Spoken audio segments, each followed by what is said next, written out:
today is a more light-hearted episode after some serious heavy lifting on very pertinent issues in the past few episodes. I would thought we'd take a step back today and reflect on some of the recent happenings that we've missed in the course of our more thematic reflections. And just for the record, if you missed our previous episodes that we published on our own feed and also on the Africa as a Country feed, we were exploring issues pertaining to women's movements and feminist struggle in Nigeria, through the prism of the recent scandal at the Senate with the Senator Natasha Akpoti-Addo. I'll get that name eventually.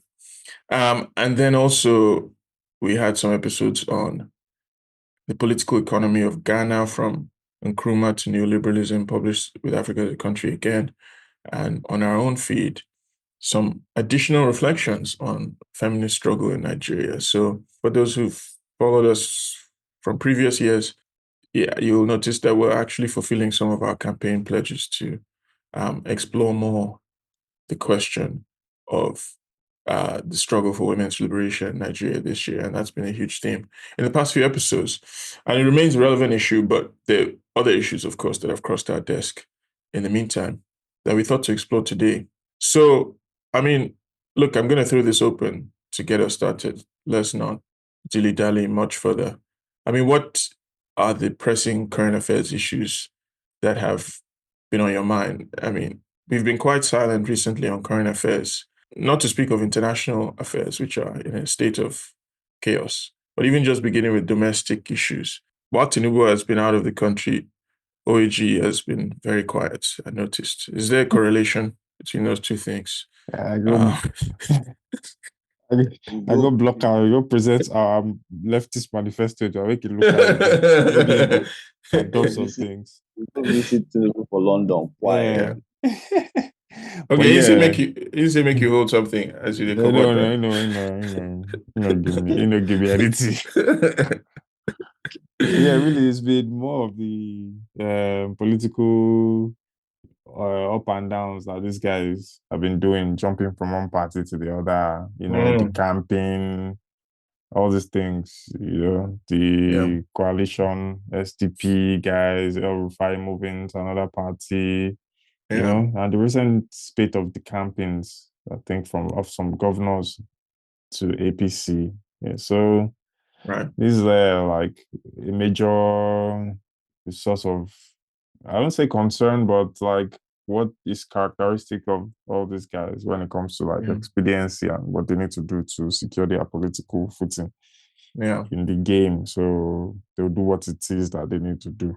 And so it is there for the people to do what they're supposed to do also. So that's it for me. Yeah.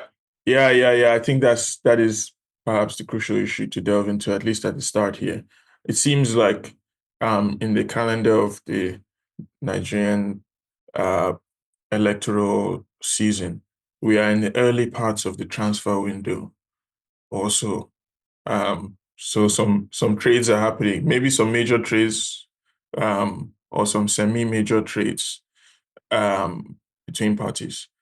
I'm not yet very impressed with the trades that are happening. I don't think anything of so much significance has happened yet. But Emeka, you are one of the proponents of the idea that something major is brewing in the partisan scene ahead of the 2027 elections. So what do you make of this as a party trading correspondent? The coalitional politics ahead of 2027. What are you, as you scan the horizon, what do you see coming over? As a party trading editor, let me answer you. But before I go into that, before I attempt to answer that question, as you ask me what's in I see for the. Okay. Yeah, true. Give us the initial scan first before you zoom in. So I think that's noteworthy to mention that side by side the kinds of horse trading that is going on within political party players. There's also been, of course, that the insecurity issue has always present, but that there's been a spike in killings in Jos, Yeah, Plateau State, Basa, I think. yeah, Basa, and as well as Benue. Mm-hmm. Okay. The political commentators who want to draw or who want to do a beeline from these killings to what's happening within political parties and the state of transfers, from one political party to another, and then the way they like to frame this is that it's a very lazy framing, must be said. In fact, it's a very nonsensical one. Um, that the Hausa Fulani, once power comes to the south, and then they always use G, G, GEJ, Goodluck Jonathan's presidency as the reference point. That when Yeah. power comes to the south, that some political players, Hire hitman. yeah, to to go on a rampage, and that seems to be what's happening now. Okay. Mm. So yeah, so I don't know how much and how strong that connection is with what's happening. But to answer your question, yes, I think that a lot of what's happening now is going to define what happened in 2007, and that there's no other political party that understands this, as well as the ruling party. Mm. So that what we have begun to see is that they are recruiting $1 million players in Mm. other, you know, uh, their sign-on fees. To take a state like Delta, Yeah. you only begin to imagine what the sign-on fee for people like who are the current government. Right, because yes, in the recent times, the Delta State governor has decamped to APC for those who have missed this. He's on the camp now, and EFCC they find out for 1.3 trillion. Where only God knows what to use up. So that's the kind of money we're talking about. He probably invested the 1.8 billion in CBEX, which has now collapsed. So, Billion, trillion, yes. Well, trillion. I'm happy for the CBEX people. Not That's crazy. billion. I was that they need to prosecute local government election now. But I think the most significant one, or the more sinister one, is what's happened in Rivers State. Mm. You know, uh, what it seems to me like is happening is that the ruling party is picking off states in the south Right. as a way to forestall or balance out, what's probably going to happen down the line in the northwest. So I keep saying that what we have in terms of the ruling coalition it's not a strange marriage. It's not a marriage of straight fellows, but it's a marriage of two, two geopolitical zones in Nigeria, which is now northwest and southwest. And it would seem that that relationship is already strained. You know, on the surface, it doesn't seem like much, but really God knows how deep it runs. And that in order to counteract that, what's beginning to happen is that the Southwest players in the ruling coalition are beginning to pick up, potential allies in the South, where in the last election they did really struggle, but were able to pick up, so maybe 25%, which is constitutionally what's required. So that's kind of gameplay that I see, panning out. Right. So, Thanks. That's a great summary. And I mean, you've laid out a number of issues, which I think we should probably unpack one after the other. And, and we should come back to the insecurity, conspiracy, or reality, because that's very interesting. But I think, yeah, it probably makes sense to start right where you left off with this question of the ruling party's evolution, APC's evolution at the moment, or APC's game at the moment. So, yeah, Mega, you're suggesting that there is some trouble in paradise, or whatever the expression is, in the Northwest Southwest coalition, which you're arguing is or was crucial to Tinubu's victory, and that perhaps because of that, or maybe you're saying directly because of that, APC is trying to expand its reach in the South-South. So, I mean, I guess, yeah, it's clear that APC is expanding its reach in the South-South. Whether or not it's motivated by that kind of foresight about the Northwest is maybe what we should debate. I mean, so what makes you feel that that there's trouble in the Northwest for Tinubu? And of course, OAG, if you have thoughts on this too, feel free to jump in. But since America is in a hot seat, let's pile on the heat for a while and see how he responds. So, may I get your thoughts? Why is there trouble in the Northwest from your perspective? It's not unconnected with the perception, or I mean, some people still think about it in the realm of perception, but it's clear and evident to me, or it's evidently clear, I mean, I speak more, that there's there's a sense in which, even though the coalition that brought the current president into power was a northwest southwest alliance, Mm. the governance is becoming increasingly a Lagos club thing. I don't even want to. But hang on. I mean, in fact, the question of coalition that brought Tinubu to power is maybe even where we should, because in the Northwest, Tinubu got Kano, Jigawa, Zamfara, right? And then actually APC got most of those states: Kebbi, Sokoto, Kaduna, Katsina, Bauchi. Okay, so I've gone to the Northeast, but the Northwest, you could say that they kind of split between APC and PDP. So I guess are you thinking about this in terms of states where APC won outrightly when you say coalition that brought him to power, or is there another metric you're using to assess? Like, outrightly in terms of the numbers. I right. mean, he got the highest number of votes from the Northwest. I mean, this is something that people from geopolitical zone have said time without number. And sure. So did PDP. I mean, the Northwest is where the majority of voters are in a sense. So, but what's the highest number of votes from the Northwest? Not PDP, APC. PDP no. So, right. That's what I'm saying. Okay. So, but the votes that put Tinubu in power came from the Northwest, not even the Southwest. Sure. Yeah.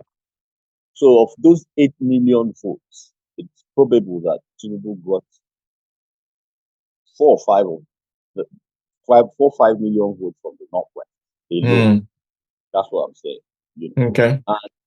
And then his political, in terms of alliance, the Northerners who are closest to his cabal or his inner circle also are from the Northwest, in terms of the guys who, and I'm not speaking about the ceremonial vice president who is not from the Northwest, but the guys within kitchen cabinets. Okay, like what kind of guys? Like if you want to call names, that is like the guy with the pocket money for Agbada, Okay, Ganduje. Yeah, Ganduje. Friend of the show, of course, a sponsor of the show. Yeah. A couple of them with a bit more silent, with in the background. But yeah, so that's the coalition that I'm talking about. But even more than that, what APC is as a political machinery is a union between the Southwest and the North, which produced Buhari. Buhari.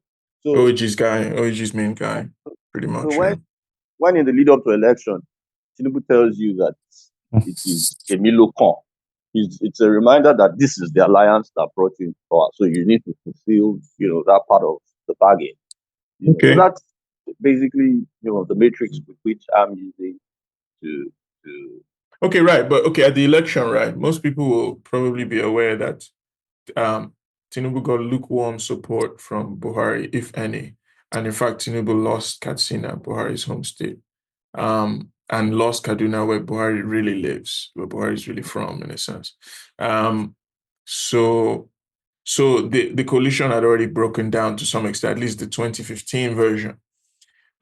So now you're saying that the 2023 version is also breaking down, which is the Ganduje kind of, and then some other figures. The Zamfara state governor, is it APC guy? Jigawa state governor is an APC guy in terms of Northwest states. But maybe you're not thinking about it in state terms squarely, but also in terms of power brokers. We go back then to the core question, which is, how, what gives you the sense that this is now breaking down? Kaduna is also a northwestern state. Yes, and also APC, true. Yeah, also APC. So you're beginning to notice that there even within the CPC, which is one block of the APC coalition, that there are cracks in. Okay, no, but hang on. CPC was already basically sidelined after 2023 because CPC is basically the Buhariists, and they weren't hardcore Tinubu people anyway in the 2023 election. So, right? Or am I getting that wrong? I don't know whether you're getting that. I don't know whether you're getting it wrong. Yeah, but in the lead up to the election, this back and forth between factions that form the CPC wasn't a domain, right? It probably was hush hush, but now we're getting people speaking up and saying, "Oh, okay, this faction can't speak for us." I didn't hear that in the lead up to the election. Now I'm beginning to hear that. Okay, but one evidence of it in the lead up to the election, let me just was when El Rufai came out and was like, there are powers controlling Buhari that are making him do stupid shit. And then he was pointing to Malami. He was like, these guys are making Buhari do embarrassing, like bad ideas to wreck the election for Tinubu. So that was a kind of inter-CPC split that emerged right before the 2023 election. Just to put that in the discussion, but I still, yeah.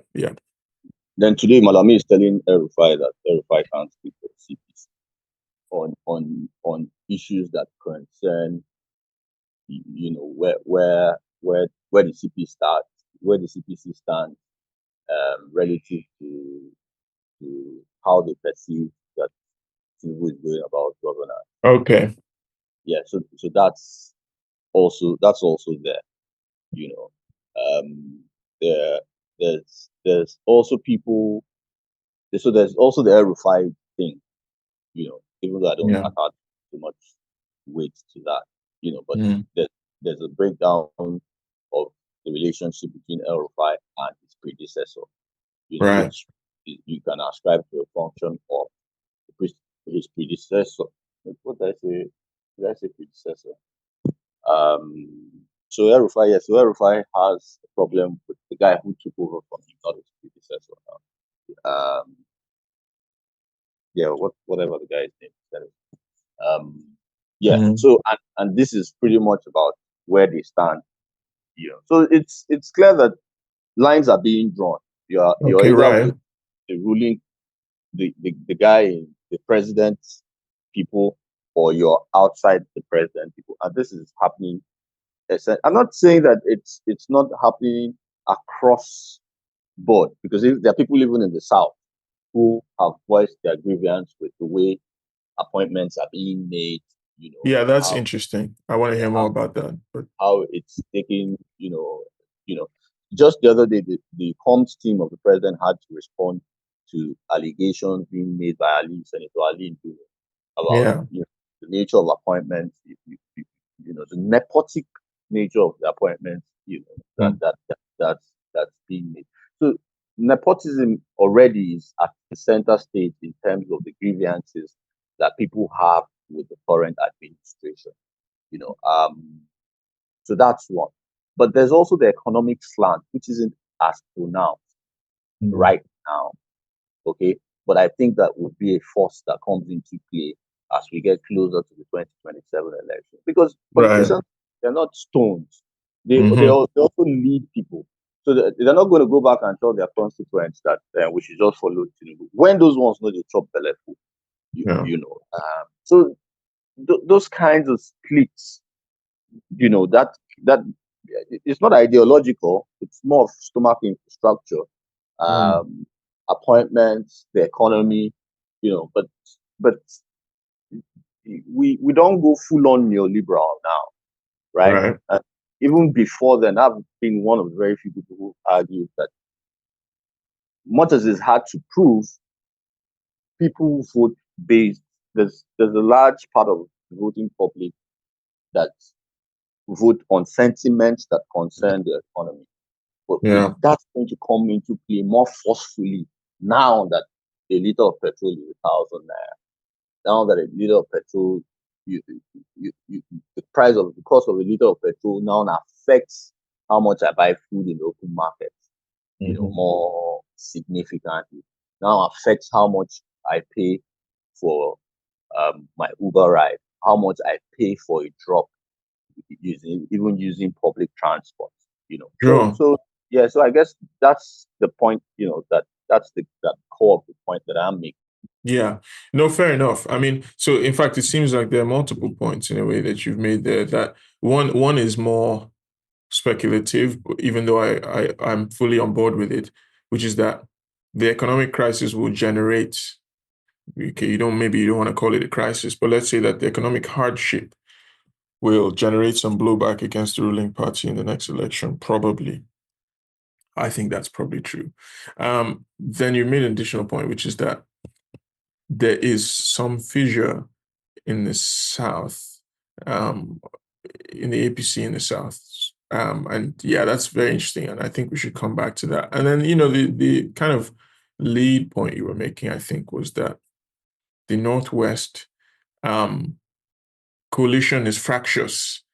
Maybe I can at least, put it that way, as in it's not stable.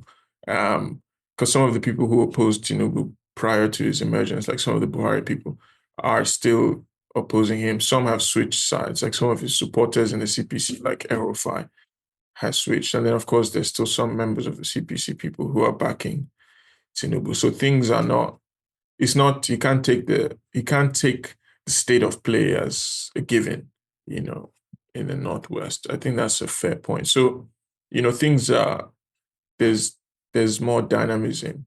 The ruling party, at least at the level of factional kind of coalitional politics, is not has not is not fully stabilized or completely hegemonic. But it seems like, yeah, the level of elected officials, if you leave aside party apparatchiks and aside from Ali Ndume, who's from the Northeast, most of the APC seems to be in line. And, APC is still dominant in National Assembly and has the majority of governors. Like, they've not really lost anyone with elected office, right? Or have I missed any of that? They haven't. At the point I'm making, And at that point, they've even grown, I guess, because they've acquired Delta and potentially Rivers, depending how things play out.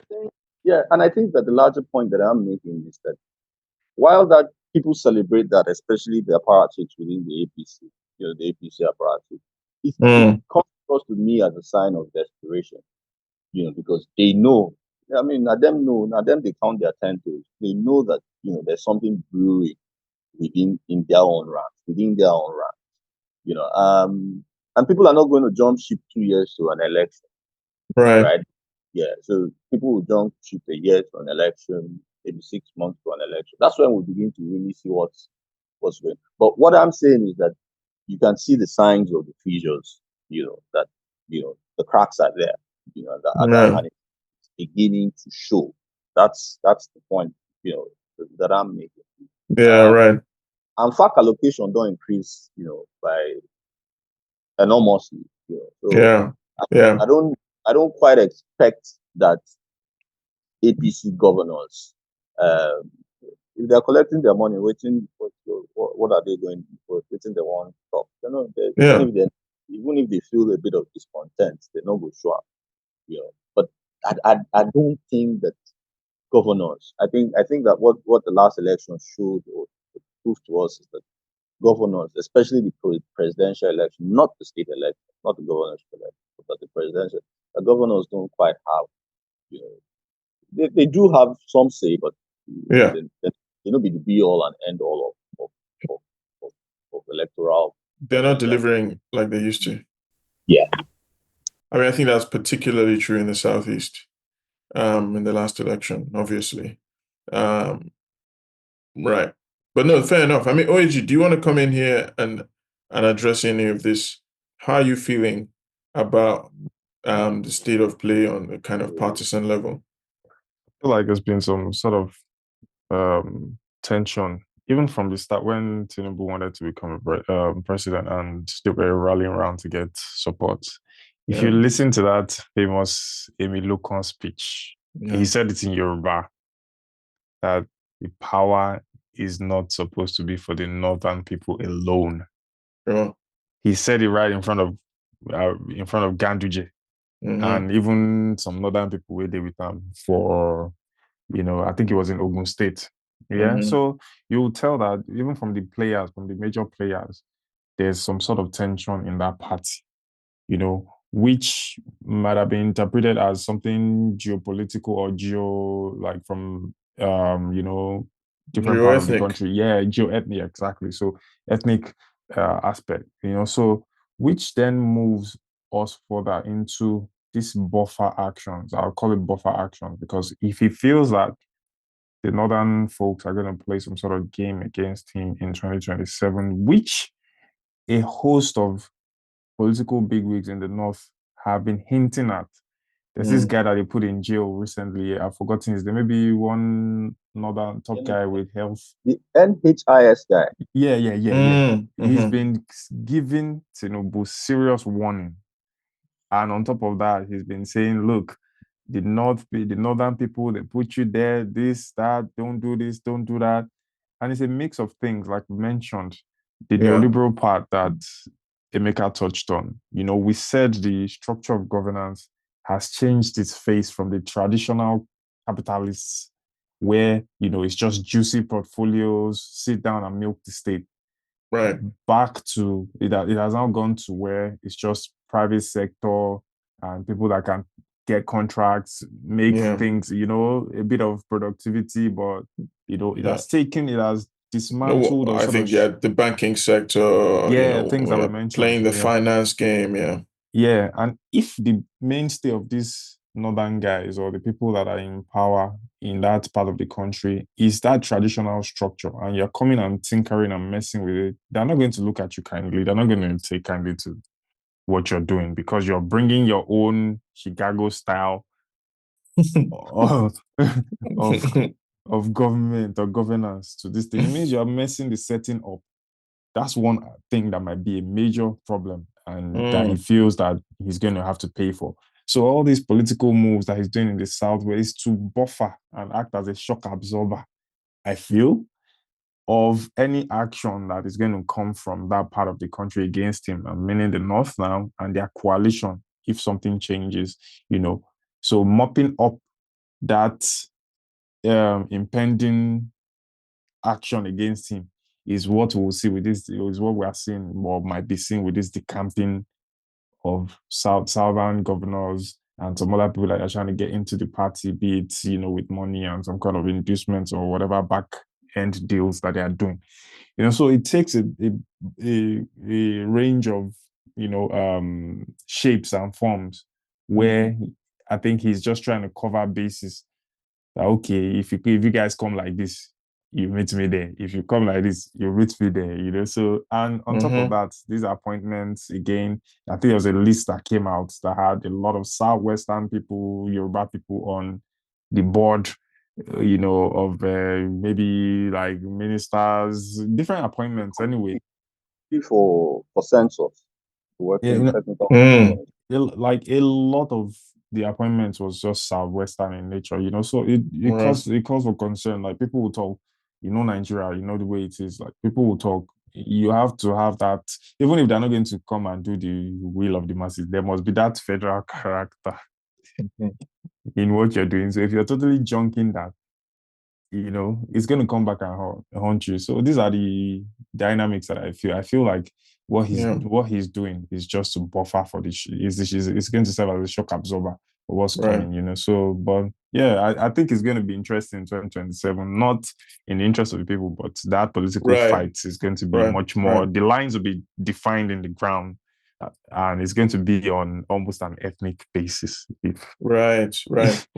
I mean, so before we move to the question of the economic uh, outcome, and before we shift from elite politics to talk about popular politics, I guess the element that hasn't emerged in our conversation quite strongly yet is the question of zoning, as in, you know, the Nigerian masses, at least those that are still playing the game or part of the kind of electoral game, seem to take fairly seriously the idea that each region should have at least 8 years, um, right, in a presidential tenure, or two presidential terms, before power shifts to the next region.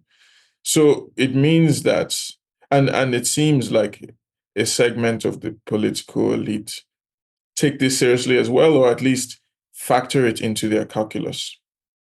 So it means that if there's some game the North is playing, as some people are insinuating to Tinubu, you know, well, okay, even to take one step back, it means that, it opens up the possibility of various kinds of conspiracies, real or imagined, right?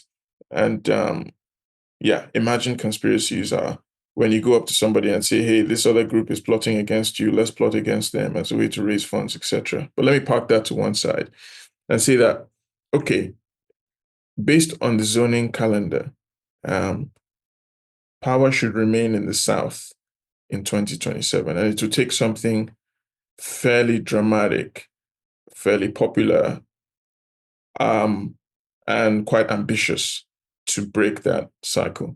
So it means that probably if there are Northern coalitional aspirations forming, they need a Southerner. And they probably need a Southerner who they can guarantee would only stay in power for 4 years, right? They need somebody who um, can replace Tinubu, but can hand over back to the North to maintain the cycle. There aren't too many people like that at the moment. So, I mean, yeah, as a way to wrap up this segment, what are your thoughts on the question of the Southerner? Is it too early to be asking that question? Do you feel like the Northern coalitional, the anti-Tinubu Northern coalitional forces are already settling on a Southerner to back the agenda, or do you think that they want to go for something much more ambitious, premature power shift to the North? Your thoughts? Quick one. If we look, I mean, I haven't paid attention to it, as much as I should. But if you, if we take a look at the Fourth Republic, right, and you do the math, you'll find that the Southerners have held more power in terms of years, at the presidency, Okay. whether it's about Yeah, because Yaradua died. Yaradua, right, and the North has said this. But I don't also agree. I'm not sure that I agree that you need to look very hard to find a Southerner who would agree to doing just 4 years. I know, but it's not just somebody who can say they'll do 4 years. It's somebody who is limited for various reasons. Maybe he's about to die, or is constitutionally limited or something. Because anybody can promise to do They 4 years. throw behind G, start here, G. Okay, Gage. Good.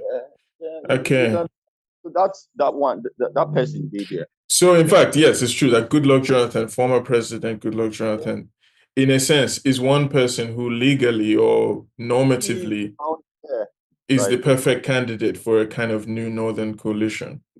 But I think that the more stringent point that's a fallout of the issues that you've raised, or the most recent issue that falls out of the point that you raised is that even the shifts in this transfer season, this early transfer season that we're seeing, and the feelers that we're getting from the south, especially, and it seems like it's so I'm saying the south because that's what's more visible, Sure. with the Akwa Ibom state governor giving a speech and saying that he's for Tinubu, even though he hasn't decamped, or the campaign of the Delta state governor, right?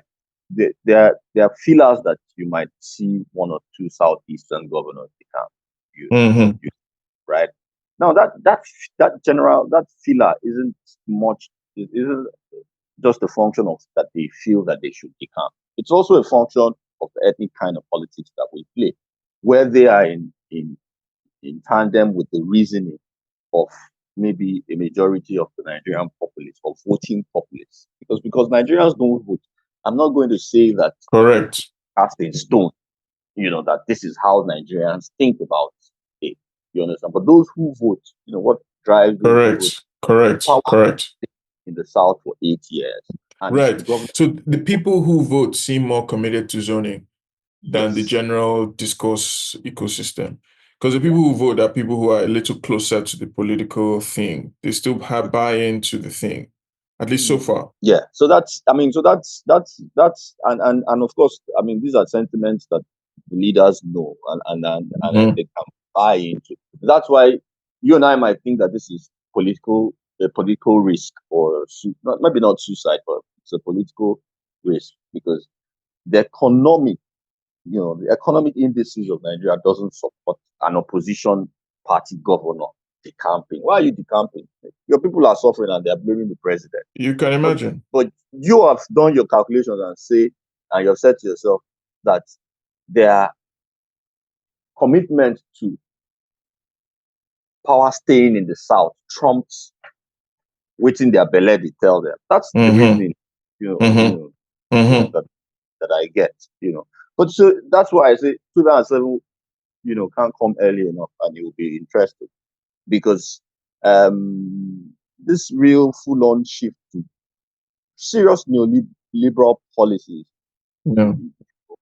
would, in my opinion, be the major decider for going into that election. So we'll see how it pans out. There's one point I want to throw in here about the neoliberalization in Nigeria. OEG, you make the point that you feel that the shift from kind of a more unorthodox neoliberalism under Buhari, which had, I think it created spaces for bureau de change operators, at least, and other kinds of parasites who the northern segment of parasitism benefited from a kind of, right, which is undeniable. And you're saying that the shift to this kind of, from bureau de change to banking, in a sense, as the axis of accumulation. Of course, there are other axes. Might have disempowered elements of the North. And I think I agree. There are disempowered elements, but I think there are also newly empowered elements, because keep in mind that banking is also very Northern. The VP comes from the banking sector. And let's leave Northern banking aside. How about agriculture? I think this pivot has also been hugely beneficial for a certain kind of agricultural parasite, like the trading, the middlemen, which is a heavily northern field as well.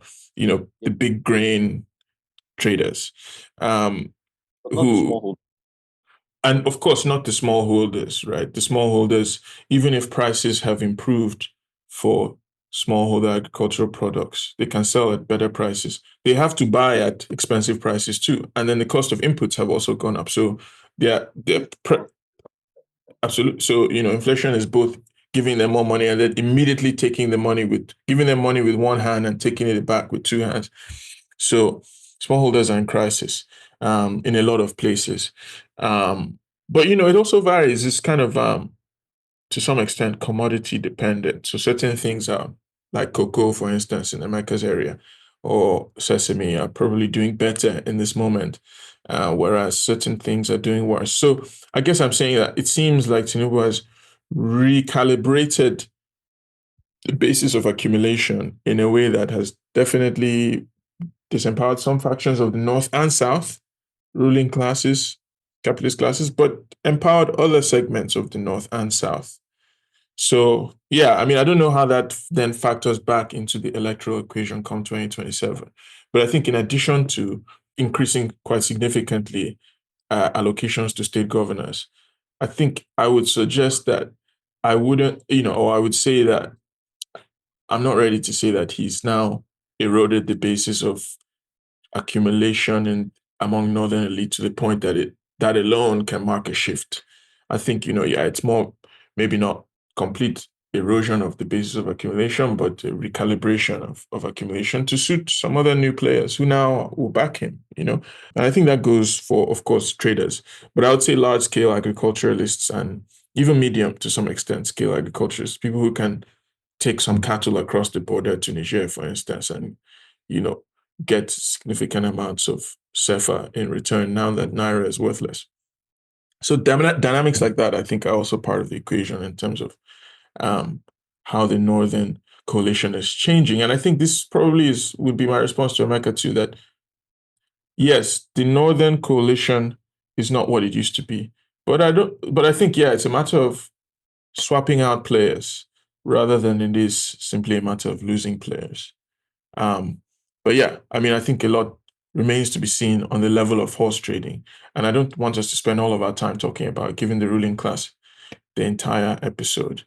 So, I think there's the question then of popular politics, which arises when Emeka talks about smallholders, right? And I think there's also the urban side of popular politics, like workers can no longer afford many things.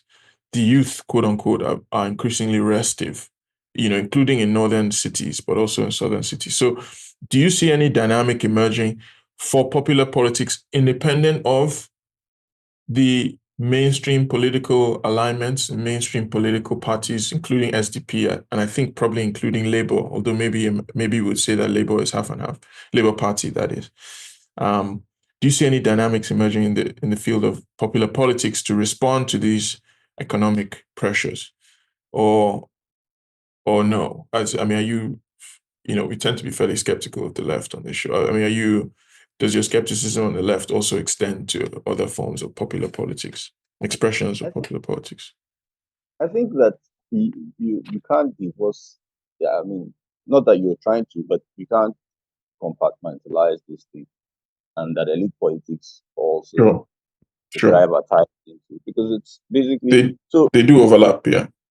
So because I mean, it's not news that I don't rate El-Rufai, but I think that the most profound thing El-Rufai has said in all this shenanigans, and it's probably something. I mean, it is news to me, by the way, that you don't rate El-Rufai. I thought you guys were best friends from childhood, but anyway, yeah. Sorry, back to you.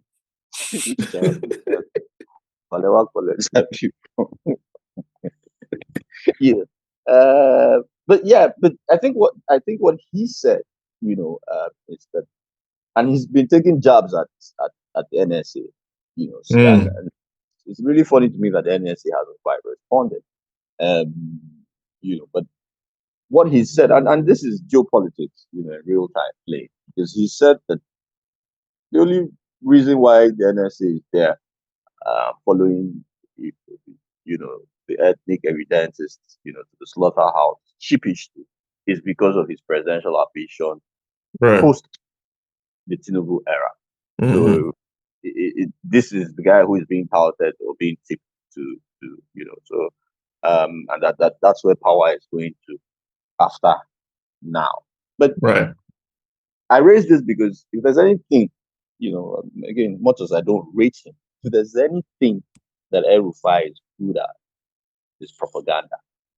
And it doesn't take a rocket scientist to know that just off the back of one or two protests, that have been organized. In fact, the protest that led to the Drupovi being called, what was it called again? Prisoners or Andrupovich, or which one? Yeah, the treason charge, being leveled at COVID Yeah. was the one of the protests, that caught fire in the north. These guys are not blind; they can see that there's something brewing, you know, underneath the surface, and that it's a ticking, time bomb. And then anybody who is as good a propagandist as Erufai can exploit those. Or he can try, at least, or he can try to exploit it in the media. But do you think that people on the ground, like the people who are suffering economically, will then see El Rufai as some kind of option? Possibly, but All he has to do is to do it in the media. I don't even see him coming. I don't quite see him coming. To do the work that needs to be done to exploit it. But the sense is that it already exists. So right. that bread and butter.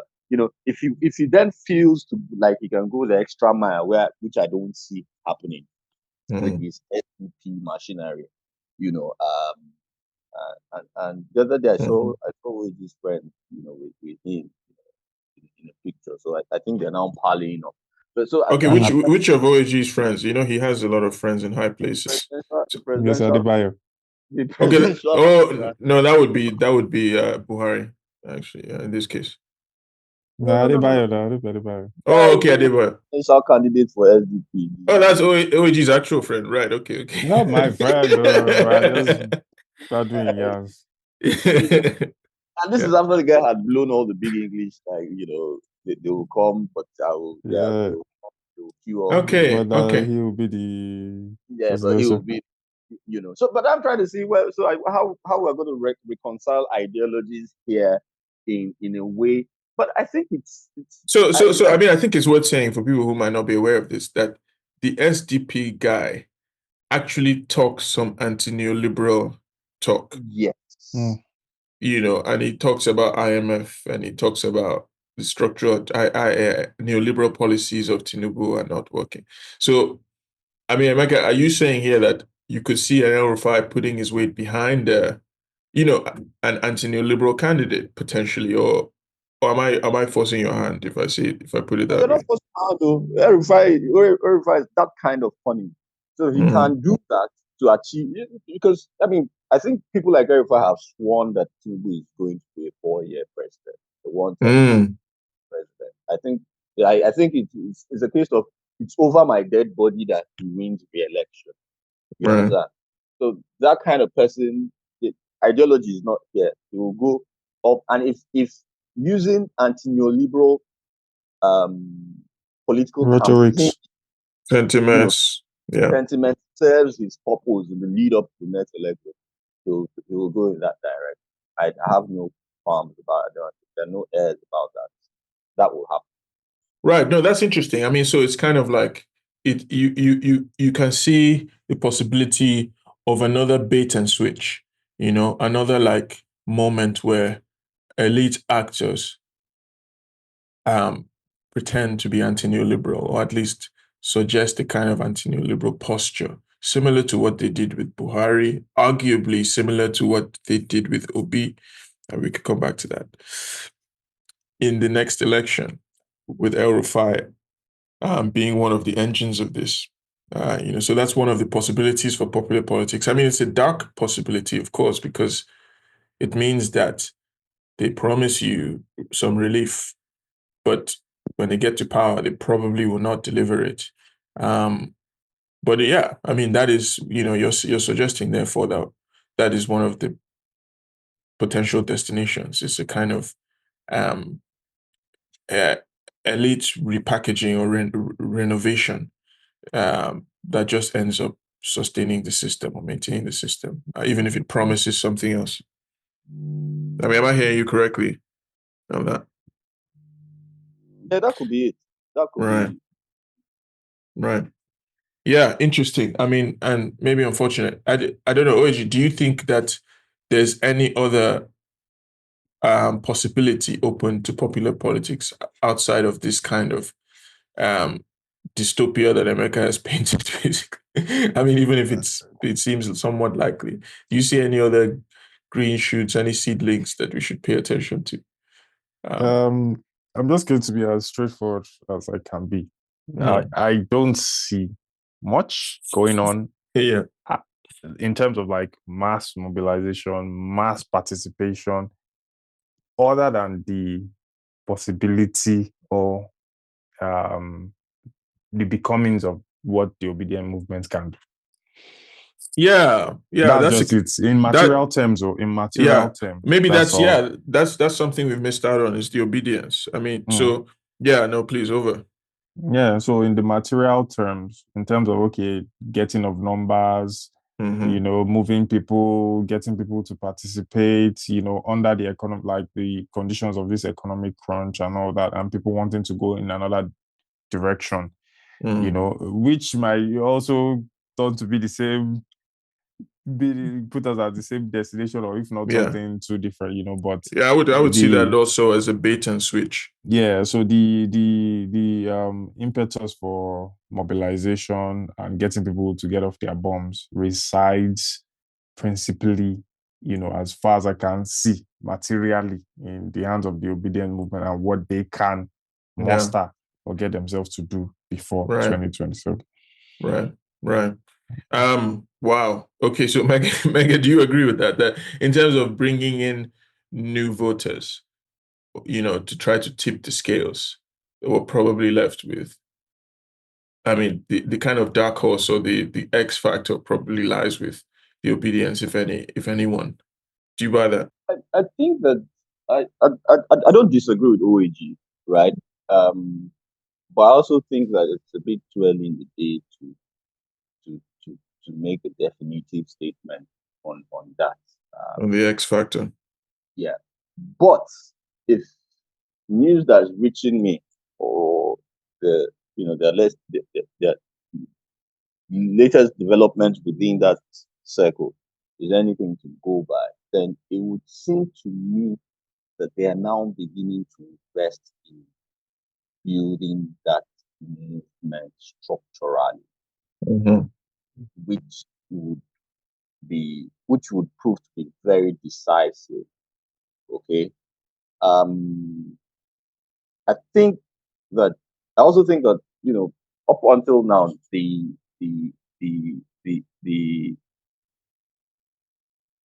way that the ruling party had decided to counter the obedient movement is to go frontally for Peter Obi himself, and also the Labour Party. Mostly Peter Obi, because you can actually support the Labour Party and Peter Obi in that sense. But I was just saying, that they've kind of like frustrated the Labour Party itself. Yeah, but in this case, they're trying to smear the guy, cast him as a lie, as a fraud. Not how much. I mean, which of course he isn't. He speaks truth nonetheless. He speaks only truth. And he's. I don't know. His own truth is relative. Right. I'm being facetious. But let me not distract you. Yeah, I don't want to go into all that social media nonsense right now. But but so this is what these guys are trying to do: cast him out, and then demarket him enough before the next election, just in case he's on the ballot, right? But what the obedience now seem to be doing is to be building up their movement structurally. So they're opening state chapters, they're getting people to register up to the point where they're giving ID cards. Now, this is a very recent development. So it's probably too early to say where that goes. Or how serious it is outside of state capitals in the South. Yeah, so there's a pull and tug somewhere. Some guys are trying to demarket them. We don't know how far they've gone in achieving that goal, to the extent that if Obi had 6 million votes in the last election, if they've made any progress, then it should be seen that they have at least reduced that vote bank by maybe 1 million.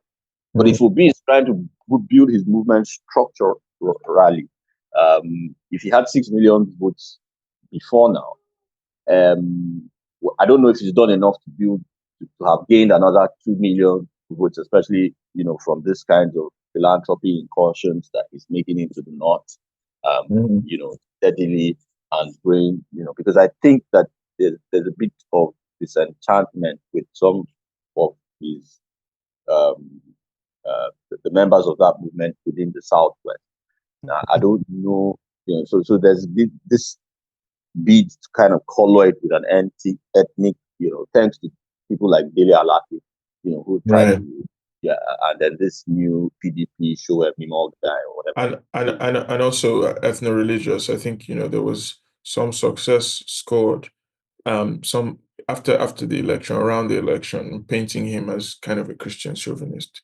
That's So how yeah. yeah, how they manage to emerge out of that, the shadow of that, and build a more um, a stronger movement is something. That's why I say it's a bit maybe too early in the day to be definitive about that. But that, yes, I don't disagree that that's happening, or that there's a potential for that to to to happen. Yeah. But okay, so then let's save a moment for the left populists, if we can call them that, or you know, um, AAC picked up one councillorship seat in Bauchi. I think another one in Gombe also. We get clap for that. Oji, if your clap will be interpreted as sarcastic, even if you mean It's it. not sarcastic. It's because I said obedient earlier doesn't mean that, Yeah. that's still where my heart is.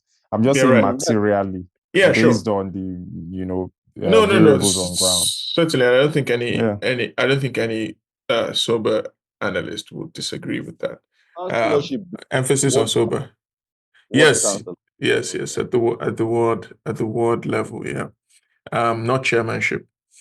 And of course, Take It Back movement has risen in prominence to some extent, following end bad governance. At least you can hear some governors saying things like, "Who are these Take It Back people?" The Niger State governor even said, "If you're wearing dreads, we don't want you in the state." I don't know that in fact, he wasn't necessarily speaking about Take It Back, but Maybe not proficiency, just that's what I'm saying. You can see a certain kind of response to a certain kind of radical aesthetic.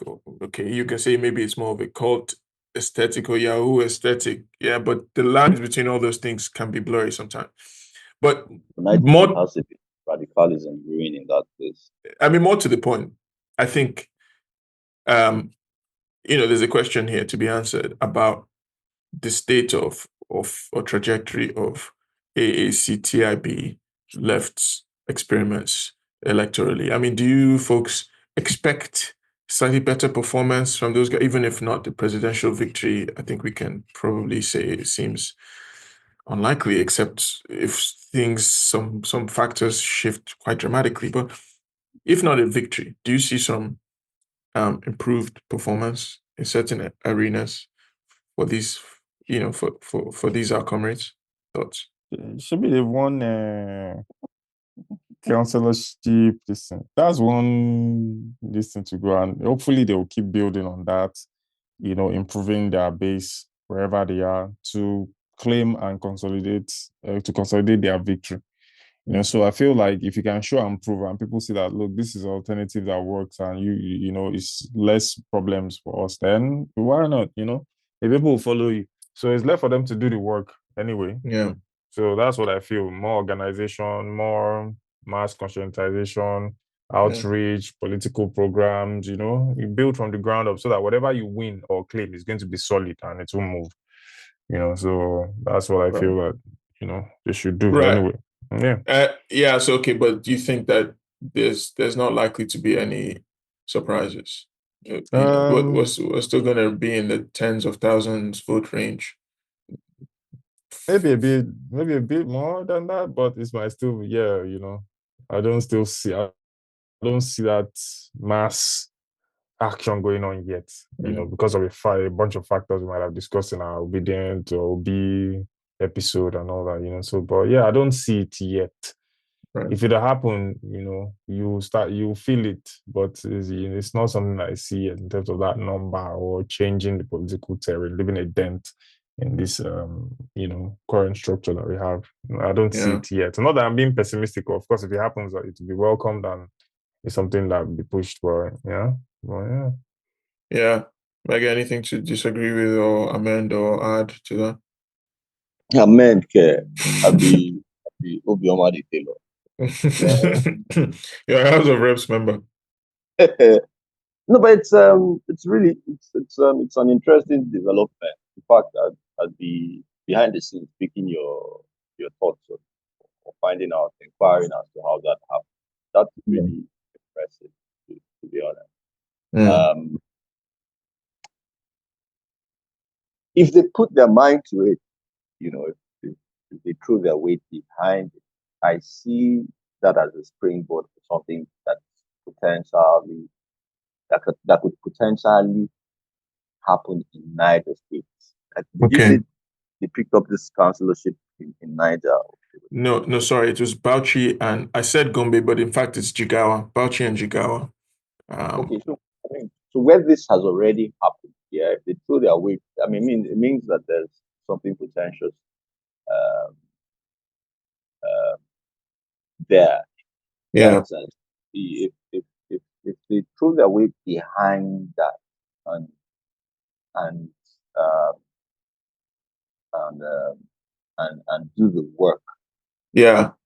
on the ground, then I could see a sense in which um, they could pick up a few local governments down the line, right? Yeah. Whether whether that would be just in time for the next gubernatorial election, I don't know. Yeah. But the work of the left is not to think in terms of election. So if they have a 10-year plan, then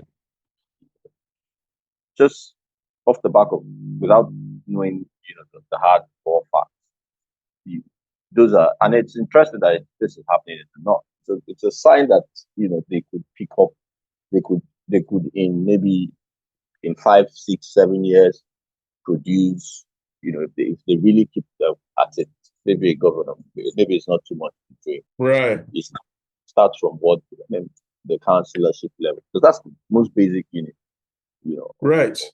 the political system that we run here.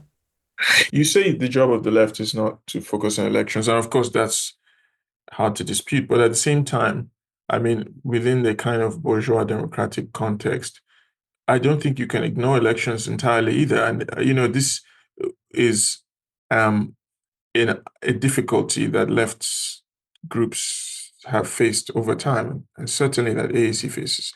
And I think this also partially explains why it's been difficult to win in the South.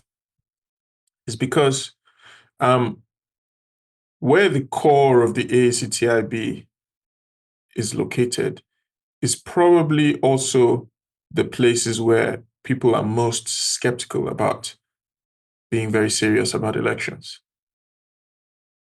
Because the idea is, oh, elections will always be rigged. So we're mainly using it as a propaganda tool, and you hear this constantly from AAC people. Whereas where there have been victories is places where it appears to me, from the little I know, it's places where local party activists actually took seriously the electoral question and put their weight behind localities where the PDP and APC were in crisis. So, these localities that they won are places where in some cases there wasn't even really a PDP or APC candidate because those guys were disqualified or the party branch had collapsed. Meaning that if we keep our focus only on INEC and saying, as a left, or that these elections are rigged or they're inevitably going to be rigged, then you kind of exclude yourself partially from doing the other calculus of like the state of the local parties, the opposition parties. Whereas if you actually take the thing a bit seriously and say, let me strategize, you're talking about 10-year strategy, but even just a strategy for a 4-year strategy ahead of the next election, things can be achieved. But that electoral strategic approach is, I think, difficult to maintain if you've already taken the position before the fact that there's no point or that elections are rigged or that nothing can really be achieved in the electoral arena, and instead it's purely a propaganda tool. And I think the outcome of that is probably visible, seeing the governorship elections that the AAC has participated in. I mean, we've had Wiseman on the show. He's a friend and comrade of ours, but I think the performance of Wiseman, for instance, in the last election, epitomizes approach to elections where you're like, no, election is more about mobilizing, getting our message out there, going to meet people, and then ultimately criticizing the system or pointing out the weaknesses in the system, as opposed to elections as something that you can win. Because I mean, let's face it, there's a fundamental irony that's very hard to resolve. If you say that the game is rigged and there's not much that can be achieved in the electoral arena, then how are you going to get people to vote? I mean, those same people you've told that their vote doesn't matter, you then want to turn around and tell them to come out and vote for you. I mean, how's that going to work? So I feel, yeah, this is one of the challenges of the left populist approach, the left approach. I mean, I don't know that they necessarily call themselves populist, but this is one of the challenges of that situation at the moment, in the AAC's, in the AAC's deficit, that hopefully, or perhaps what we're seeing in the North might provide a corrective to. So that would be my own kind of contribution or lecture, monologue, as Tari calls it, on the AAC prospects. Do we want to say a couple of words in closing about this insecurity issue? I mean, Emeka, you raised a very interesting question about the conspiracy that people throw around about the way that the electoral dynamic contributes to or feeds into insecurity, or vice versa. Is there anything to say, or do we want to say something about the substance of what's happening, in the Middle Belt, in terms of recent events we've seen of kind of rural mass murders? Yeah, how should we understand this issue? Or how shouldn't we understand this issue? Maybe any couple of words on that before we wrap up. I'd be lying if I said I raised it passive. I raised it to try and connect the issue. Okay. But I think that, as you know, maybe more than any of us, well, maybe not maybe, as you know much more than any of us, what's happening in Just isn't particularly electoral. It's more of an identity thing. It's more of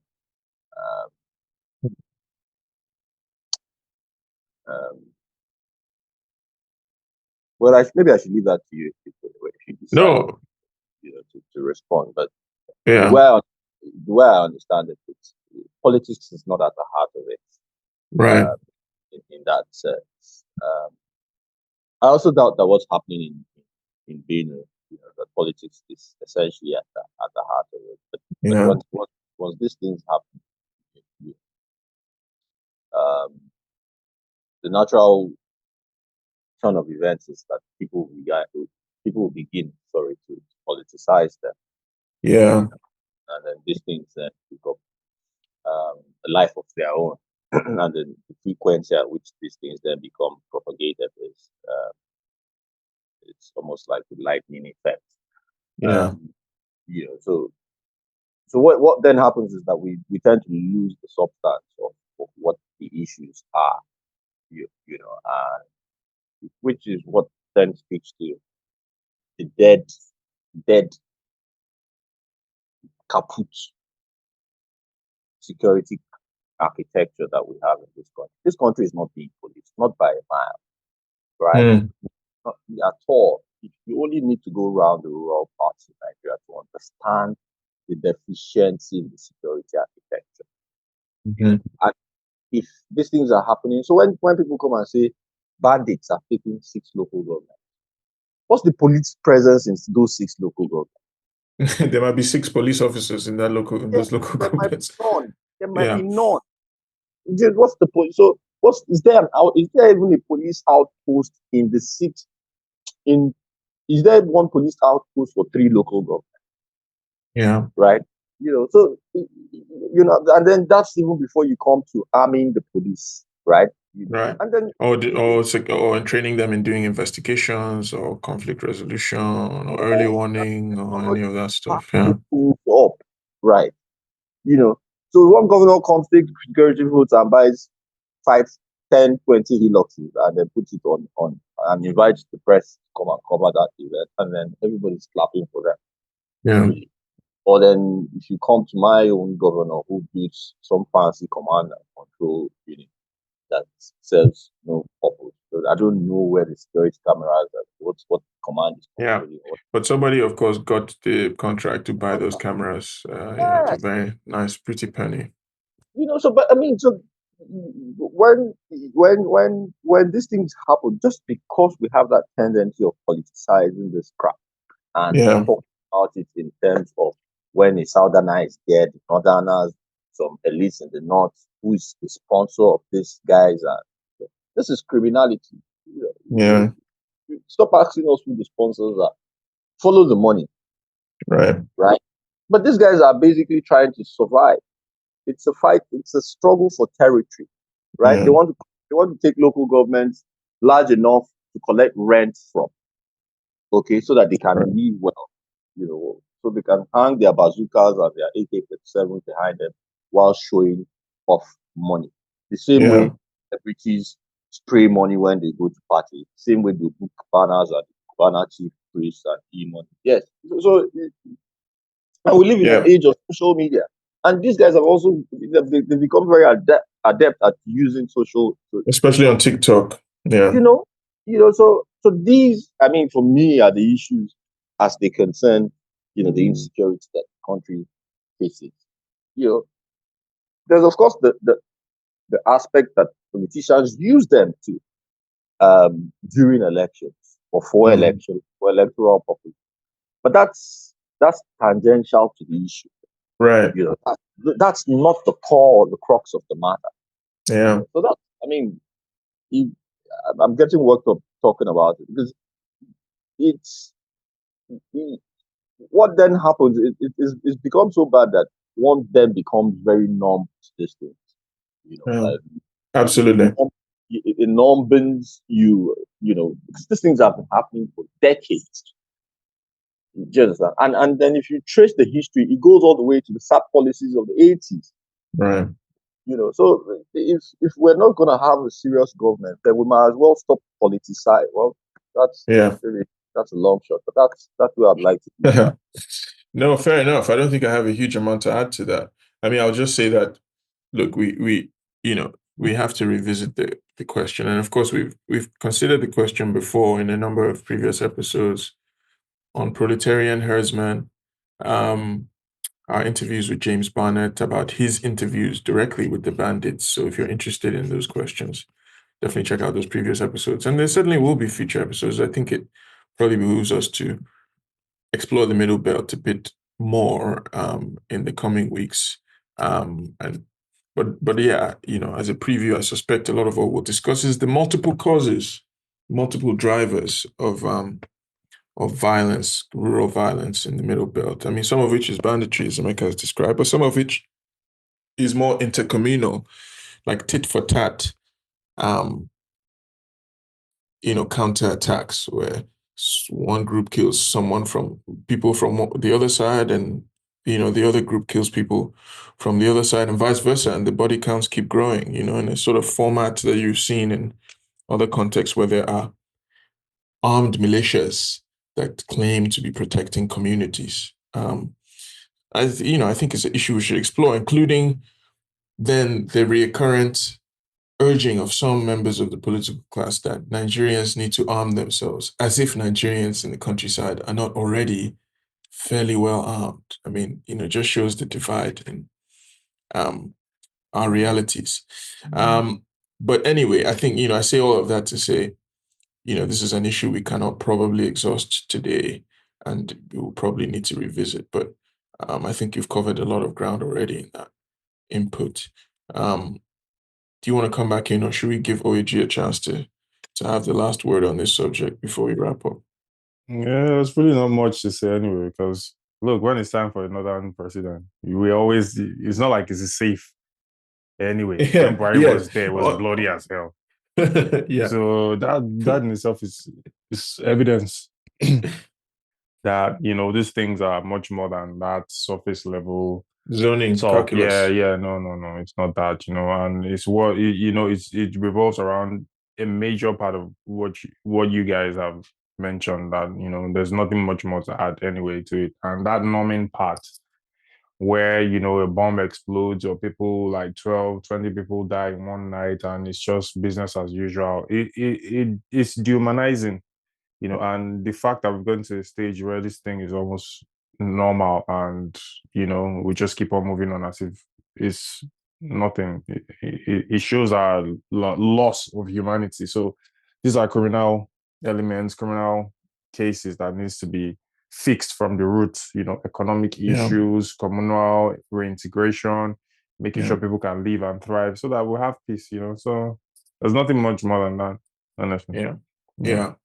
No, fair enough. And yeah, it certainly is an issue that we'll have to come back to. I think also, the role of the bourgeoisie in this issue, in terms of people who buy land in the countryside, is often excluded from this conversation. I mean, if more and more land is fenced off, then it means that deracinates people. They come right. It means that communal holdings are shrinking, and so people then have to fight over the remaining marginal lands. People want to talk endlessly about climate change, and of course it's important, or they want to talk about politics, but they often don't want to talk about the role they are playing when they buy land and fence it off in the countryside. And that goes for, of course, most prominently the large capital, the Obasanjo farm style holdings, but also for the smaller, medium-sized holdings that urban people are increasingly acquiring in the countryside. So that ought to be a part of the equation. It tends not to be, of course, in the media discourse, for various reasons. But hopefully we can revisit that as well when we talk about this issue down the line. But yeah, we've covered a lot of ground today, and run over time. So should we park it there for now? Park the boss. Brilliant. Okay, excellent. Well, goodbye for now, dear listener. Bye. Adios, amigos. Yes, so. Ciao. Good.